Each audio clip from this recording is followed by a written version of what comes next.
Saludos amigos y amigas. Hola. Hoy vamos a reaccionar a un vídeo por qué el 80% de México está vacío. Por la miniatura de vídeo, yo vi que 80% de México está vacío y de verdad no sé por qué. Puede ser por el clima que en México hay, en el norte hay desiertos, en el medio, abajo, más abajo de Monterrey hay montañas. Puede ser que allá no vive la gente. Esto sí, pero yo vi en mapas de Google que la mayoría de territorio mexicano no está vacío. Sí, y de verdad que esta situación y título del vídeo me está recordando un poco Rusia, porque nuestro país también es muy grande, pero no está ocupado todo para vivir, porque tenemos muchos bosques, muchas montañas, y puede ser que en México la situación es parecida. Sí, y hielo. Tenemos tierra de hielo en Siberia. Allá casi no vive la gente, o muy pocas ciudades, y allá vive la gente que llega a trabajar. Normalmente trabajan allá como un mes, viven en casas especiales porque hay mucho frío, y viven allá un mes, luego vuelven a su casa y viven allá un mes. Y así siguen su vida. Trabajan y vuelven a casa. Y Rusia también tiene territorio muy grande. Y nosotros tenemos 144 millones de la gente, casi como en México. En México, como recuerdo, 127 millones de habitantes. Y imagínense, para este territorio grande, esta cantidad de la gente es poco. Por eso muchísimo territorio de Rusia es vacío. Pero México, ¿por qué es así? ¿Por qué 80? ¿Por qué este porcentaje? ¿Por qué 80% es vacío? Vamos a ver la respuesta en este vídeo. Y amigos, este vídeo sacamos del canal Samuel Torres y es muy buen canal con muchos interesantes vídeos sobre política e economía. Y amigo, por favor, suscríbete a este canal, el link está en la descripción. Y no olvides suscribirse a nuestra página de TikTok y nuestros Instagrams. Y vamos a reaccionar. A pesar de que el hermoso país de México es rico en recursos minerales, tiene unos paisajes muy lindos, y su gente es muy cálida, es increíble saber que más del 80% del territorio mexicano está vacío.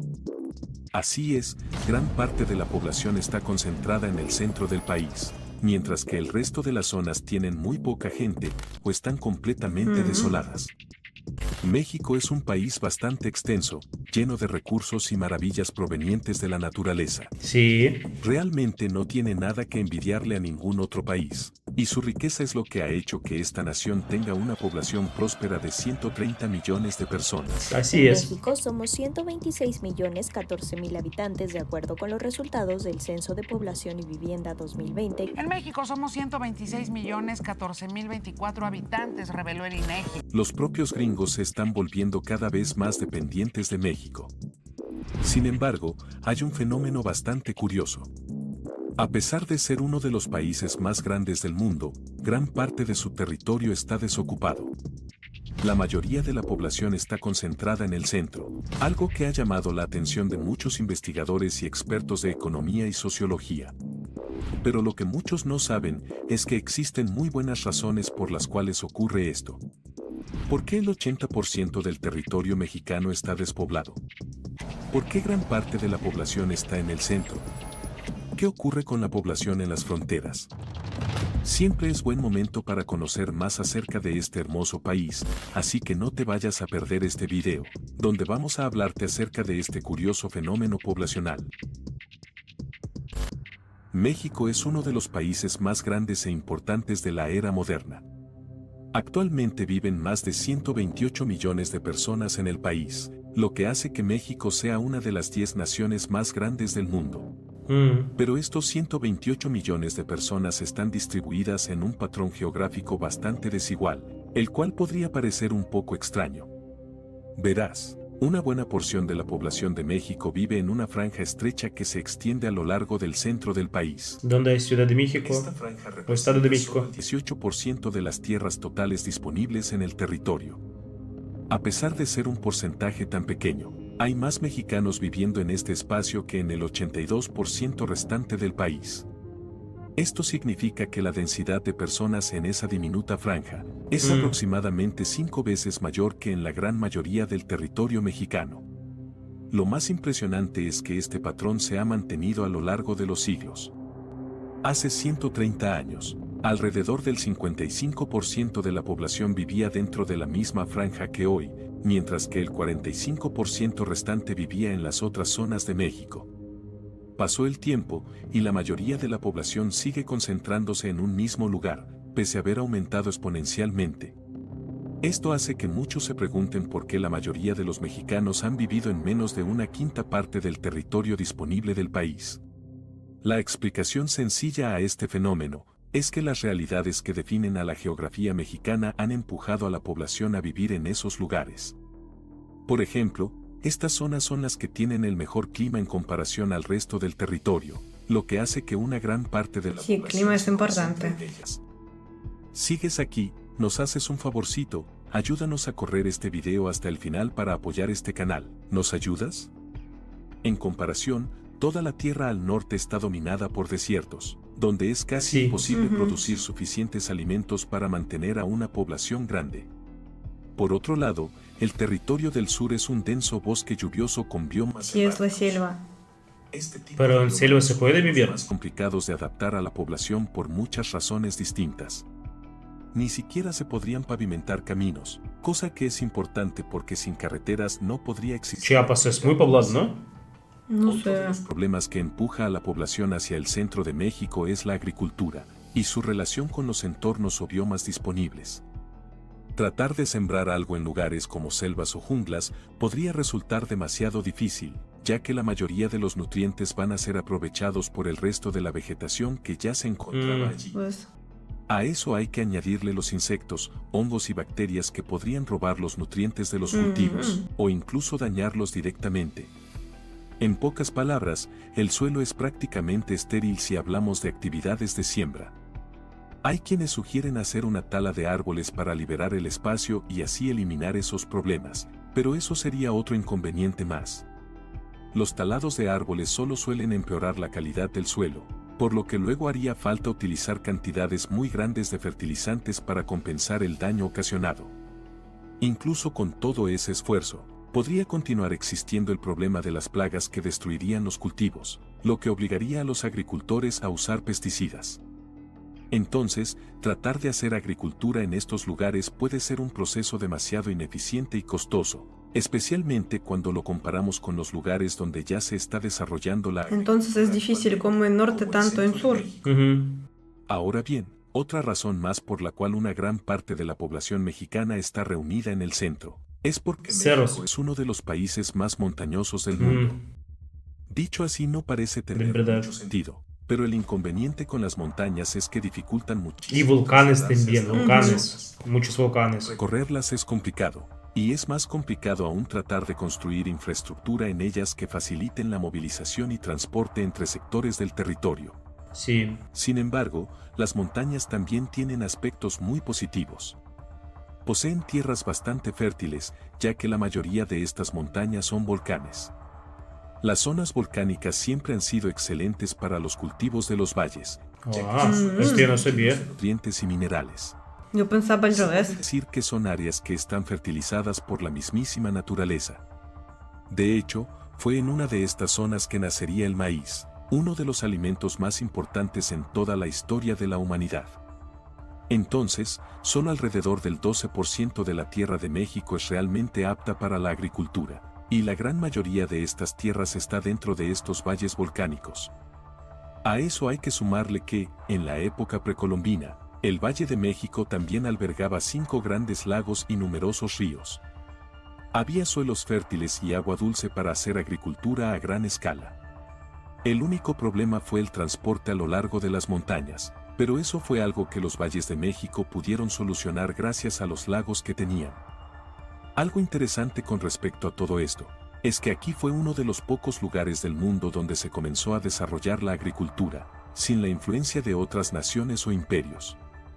Mucho antes de la llegada de Colón, ya se había desarrollado la ciudad de Teotihuacán, dentro de ese entorno ideal. Llegó a ser un lugar muy poblado, teniendo un aproximado de 125,000 personas. Fue la sexta ciudad más poblada del mundo en ese momento y continuaría así más adelante. Cuando los españoles llegaron a México en el siglo XVI, el Valle de México ya era uno de los lugares más densamente poblados del mundo. El Imperio Azteca contaba con unos Pero 6 este millones sigue, de ¿no? habitantes. Ciudad de México todavía es uno de los poblados. Sí. Con alrededor de 200,000 habitantes. O más poblado del mundo.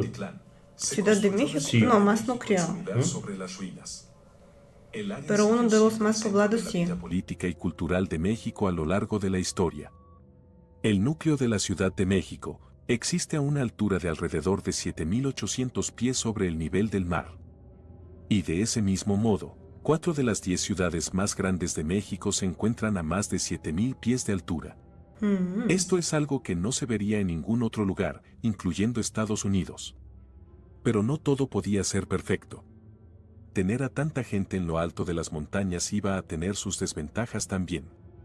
Si bien las montañas brindan tierras fáciles de cultivar, también hacen que el transporte entre todos los valles sea mucho más desafiante. De igual manera, movilizarse hasta las costas iba a resultar una tarea muy compleja. Sí, como viajar desde Ciudad de México a Monterrey es difícil en el bus, más fácil por avión. Ferrocarriles y aviones. La ubicación de Veracruz en las tierras bajas costeras resultó ser el único lugar También por las montañas hay poco trenes Sí. en México. Como tal, Veracruz estaba destinado a convertirse en el puerto más importante del país antes de la Revolución Industrial, y sigue siendo el puerto más importante de México en la costa este del Golfo. Aunque Veracruz también ha sido utilizada por invasores extranjeros para capturar y ocupar la Ciudad de México en 3 ocasiones distintas. Por lo mismo, el control de Veracruz y las tierras costeras es esencial para la seguridad de cualquier estado mexicano. Ahora bien, volviendo a las transacciones comerciales, conectar el puerto de Veracruz con el centro de la Ciudad de México resultó ser un enorme desafío a superar, a pesar de que la distancia en línea recta era de solo 200 millas. Por ese motivo, las dos zonas no estuvieron conectadas con éxito sino hasta 1873. Fue en ese momento que finalmente se comenzó a agilizar el comercio entre el puerto y el centro del país, con el uso de ferrocarriles. No obstante, siempre ha sido difícil construir enlaces de infraestructura entre la capital y todos los demás lugares donde se encuentra la población. Por eso a veces se dice que México es más una agrupación de espacios autónomos que un estado centralizado. Entonces, México se encontró con desafíos muy importantes, que han dificultado el comercio a lo largo de su historia. Hay quienes lo comparan con Afganistán, porque ambos son países montañosos que no pueden considerarse como estados centralizados. Es decir, no hay manera en la que el poder se termine concentrando en un único lugar. Esa falta de centralización hace que los demás lugares del territorio tengan un alto grado de autonomía, lo que da paso a fenómenos negativos y positivos. Por un lado, como los gobiernos no pueden vigilar efectivamente todas las zonas, surgen grupos autónomos como los cárteles. También existe el tráfico de sustancias ilícitas en el sur del país, los cuales provienen de América Central y del Sur. Pero, en el otro extremo del país, ocurre un fenómeno muy interesante. Pese a que la mayor parte de la población se ubica en el centro del territorio, existen muchas personas que viven en la frontera entre México y Estados Unidos. Porque Estados Unidos es vecino. Es la actividad comercial de Mucha esta gente zona. llega para trabajar allá. A partir de la década de 1960, los gobiernos de México y Estados Unidos comenzaron a entrar en una serie de acuerdos que abrirían el comercio entre ambos países. Estos acuerdos estipulaban que las fábricas que producían dentro de las ciudades fronterizas de México podían exportar bienes hacia Estados Unidos sin problemas. A raíz de esto, se instalarían miles de fábricas en la zona fronteriza durante las siguientes décadas. Y con ello, se crearon miles de nuevos puestos de trabajo, que atrajeron a trabajadores del centro histórico de México. Esta es la razón por la cual todos los pueblos fronterizos de México están mucho más densamente poblados de lo que se podía ver en el pasado. El Tratado de Libre Comercio de América del Norte, firmado en 1994, expandió el sistema aún más. Ahora se podían crear fábricas en cualquier lugar del país, Aunque la cercanía que los pueblos fronterizos tenían con Estados Unidos hizo que estas zonas continuaran siendo las más preferidas a nivel competitivo. Las zonas más alejadas de las fronteras no tenían tantas ventajas, ya que no podían continuar exportando bienes a los Estados Unidos de manera rápida y barata. En términos económicos, todas estas ciudades funcionan más como ciudades satélites de los Estados Unidos, que como una extensión del centro de México. Wow. La relación amistosa de México con Estados Unidos ha resultado finalmente ser la mejor respuesta del país para superar sus duras limitaciones geográficas. Aunque las fábricas fronterizas no son el único beneficio que han obtenido. También está el transporte de gas natural entre ambos países. Actualmente existen 17 gasoductos de gas natural que atraviesan la frontera entre Estados Unidos y México, los cuales movilizan casi un tercio de todo el gas natural que Estados Unidos exporta al exterior. Este suministro abundante y barato de gas natural está impulsando la economía mexicana, ya que las tarifas de electricidad terminan siendo más baratas para las fábricas que están cerca de las fronteras. Y como estas Por eso construyen fábricas allá. Estados Unidos pueden exportar todo mucho más rápidamente. En resumen, es toda una receta perfecta para que México se convierta en una superpotencia manufacturera. Empresas de todo el mundo ya han comenzado a darse cuenta de las ventajas de trabajar con México. Por ejemplo, Nissan ya fabrica más autos en México que en Japón. Ah, ¿en serio? Wow. México había logrado convertirse en el quinto mayor exportador de automóviles del mundo. Este sí, este escuchamos. Rápidamente a los surcoreanos, que actualmente ocupan el cuarto lugar. Aunque la industria automotriz es solo uno de las docenas de ejemplos que existen. Para 2019, México había desplazado repentinamente a Canadá y China, para convertirse en el nuevo socio comercial más grande de Estados Unidos.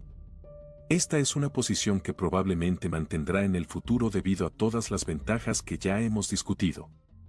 De ser así, es probable que se abran cada vez más fábricas, y surjan más trabajos de manufactura cerca de la región fronteriza en el norte de México. Esto podría tener un impacto en el país, ya que podría hacer que la gente empiece a irse del centro de México, para aprovechar las oportunidades laborales que comienzan a surgir en el norte del territorio. La verdad, es interesante ver cómo México descubrió la manera de transformar los aspectos negativos de su geografía, para volver los aspectos positivos. Ya solo nos quedaría ver cómo influye todo esto en la distribución de la población mexicana, durante las próximas décadas. Tal vez con el tiempo, la mayoría de los mexicanos en el país finalmente pasarán a vivir más allá del centro, aunque también podría mantenerse la tendencia actual. Solo podemos esperar a ver qué ocurre, pero sin importar cuál sea el caso, México logrará prosperar y convertirse en uno de los mejores lugares para vivir. Amigos, y de verdad, si pensar profundo, se puede entender que la mayoría de la gente vive en el centro. Sí. Porque hay centro como capital, Ciudad de México, y es bastante grande ciudad. Además en el norte, porque hay muchas manufacturas, muchas factorías, muchas empresas también de Estados Unidos, y la gente llega allá para trabajar, y por eso allá vive mucha gente, sí. Sí, pero claro que normalmente la gente de algunas regiones van a capital porque ahí pueden encontrar y trabajo, y estudio, y muchas cosas. Y esto pasa, yo creo que en cualquier país, que la gente elige capital para vivir y para hacer tu carrera. Sí, y además yo quiero decir que los territorios donde no vive gente, allá se puede viajar, ¿sí? Como un viaje turístico para ver la belleza donde no hay gente, que está salvaje con animales, y ver toda la belleza de México, estos bonitos paisajes, también es bonito, sí. Sí, yo creo que estos lugares hay que dejar salvajes, sin tocar, solo ir allí para ver, pero sin construir algo. Sí. Y amigos, muchas gracias por ver nuestra reacción. Si te gusta, por favor, suscríbete a nuestro canal, dale like, activa el icono de la campanita y nos vemos, amigos. Hasta la próxima. Adiós.